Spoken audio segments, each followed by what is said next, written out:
Am I the a-hole for removing my fiancé's friends from the wedding party after they confronted me about my family's gifts? My fiancé, 32F, and I, 33M, have been together for 4 years. We met through mutual friends, and after casually hanging out for a while, we began dating and are now engaged. She has a core friend group of 4 people, including her, 2 guys, one of whom is her cousin, and a girl. They've been very close since childhood. When I first met the other 3, before we started dating, they seemed like nice people, fun to hang out with. But when I was reintroduced to them as her boyfriend, things were different. I could tell they were judging me, which was fine. I knew there would be a friend's test I'd have to pass. But now, 4 years later, it still feels like I'm being tested. For some background, my fiancée is sweet, caring, empathetic, and sensitive. She's been hurt in past relationships. We've spoken about it briefly, but she gets upset when we talk about it, so I've never pushed. From what I know, she was never physically abused, but the relationships were toxic and may have involved emotional abuse. Considering that, I understand why her friends are protective. Early on, when our relationship started getting serious, her friends always found ways to, how do I put this, show me my place in her life. They'd whisk her away if we were together, or barge into our dates. Since she shares everything with them, they always knew where we were going. The only way I could have time alone with her was if I planned a surprise getaway, but how many of those can you do? When I reached my limit, we talked. She has a blind spot when it comes to them and never noticed what they were doing. After I pointed it out and she saw it happen again, she called them out, threatened to stop talking to them. After some bickering, they relented and apologized, to her, not to me. Things got much better after that. Fast forward to recently. I knew she was the one for me. I love her immensely. In my culture, we don't really do the propose with a ring thing, but I knew she'd always wanted that. I picked out a ring that belonged to my grandmother. It's part of a jewelry set. In our tradition, when someone marries into the family, the elders present them with heirloom jewelry. My grandmother plans to give my fiancée the rest of the set as a wedding present. My parents and other elders will also be gifting her traditional jewelry. The thing is, these sets are old-fashioned, maybe a bit too gaudy by modern standards. My fiancée loved the ring even though it's not a typical engagement ring. I know she probably won't wear the other sets much, if at all, because her style is simple. But I thought of gold as an asset. It's hers, even if she never wears it. She understood all this and never complained. Cut to a week ago, her trio of friends came over when she wasn't home. They told me I was being selfish, that under the guise of tradition, I was forcing her to accept gifts she didn't want. Mind you, we already have a bridal registry, and I know many guests have picked items from it. I told them that what my family gifts my fiancé is none of their business. They said I was no different from her past partners and accused me of being emotionally abusive and gaslighting her. My fiancé had asked me to make her 2 guy friends my groomsmen, with my brother as best man, and I had agreed to make her happy. But after what they said, I told them they were no longer groomsmen. When my fiancé got home, I told her what happened. She agreed that her friends had no right to comment on family gifts and made it clear she didn't share their opinion. But she felt I overreacted by removing them from the wedding party. She had always wanted all 3 friends to be part of her wedding, and my decision meant that wouldn't happen. Final update, buckle up, this is going to be long. First off, thank you to everyone who offered support and insight. I knew posting on Reddit was a double-edged sword. Some comments were helpful and pushed me to seek clarity, while others were divisive. But I knew what I was signing up for. The last few days have been a chaotic roller coaster. Before I get into everything, I want to make one thing clear: my fiancé and I love each other deeply. She's a genuinely good person. My original post may have painted her in a negative light, but the truth is, while she's been naive when it comes to her friends and easily manipulated by them, she's always stood up for me when it truly mattered. She initially said I overreacted by removing her friends from the wedding, and she was disappointed that they wouldn't be part of it. But she also agreed that they had no right to insult me or make false statements about the jewelry. After I replaced them with my cousin and another friend, she supported the decision and didn't ask me to reinstate them. She hadn't immediately confronted the trio. She's not a confrontational person. She prefers to plan what she'll say beforehand, especially with them.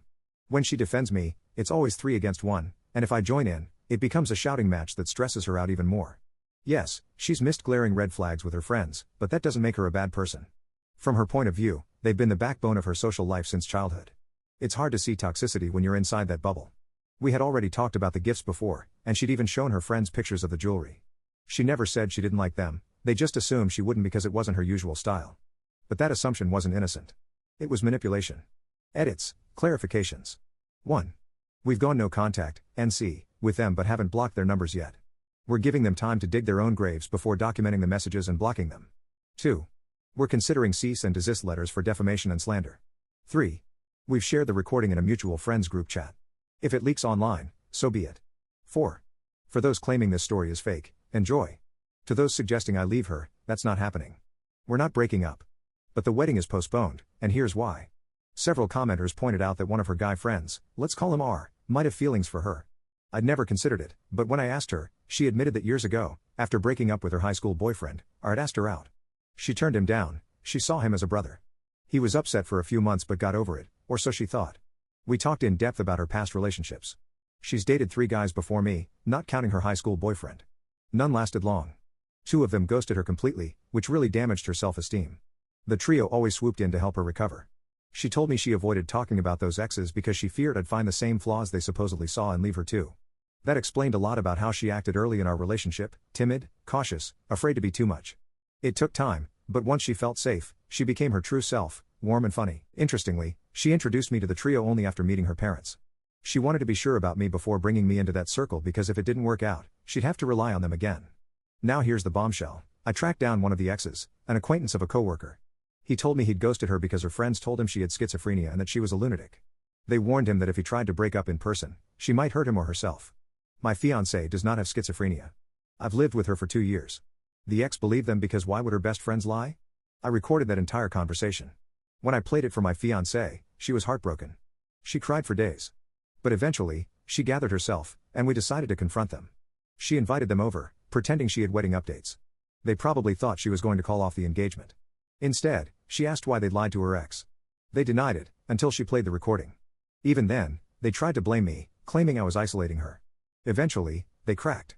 They admitted they always thought she and I were meant to be together and had tried to sabotage our relationship to help her see it. The jewelry confrontation was their latest attempt. They hoped it would cause a cultural rift that would push us apart. Her cousin, the least malicious of the 3, spilled most of it. We were both stunned by their manipulation. She ended the friendship immediately. When they refused to leave, she threatened to call the police. Only then did they go. Now, the wedding is postponed. The fallout has been huge. These were lifelong friends, and one was her cousin. Her parents were furious when they found out and have fully supported her decision to cut ties. The trio tried to spread lies that I'm abusive and isolating her, but most of our circle knows their true nature. A few neutral friends think she should forgive them, but that's not happening. Her younger brother, 21, thinks she overreacted. We don't care. Ours parents, who apparently hoped my fiancé would marry their son, have also been causing drama. We've received hundreds of messages, some supportive, some judgmental. If the harassment continues, we may pursue a restraining order. The worst of it is probably over, but it's still messy. She plans to start therapy, and we'll do couples counseling together. We love each other and want to heal before moving forward with the wedding. The best part? Not only are they out of the wedding party, they're uninvited entirely, along with their families. Her maid of honor spot has gone to another close friend. If her brother keeps running his mouth, he might be next. I already feel lighter. My fiancée is hurting, but she's strong. It'll take time, but therapy will help, her and us both.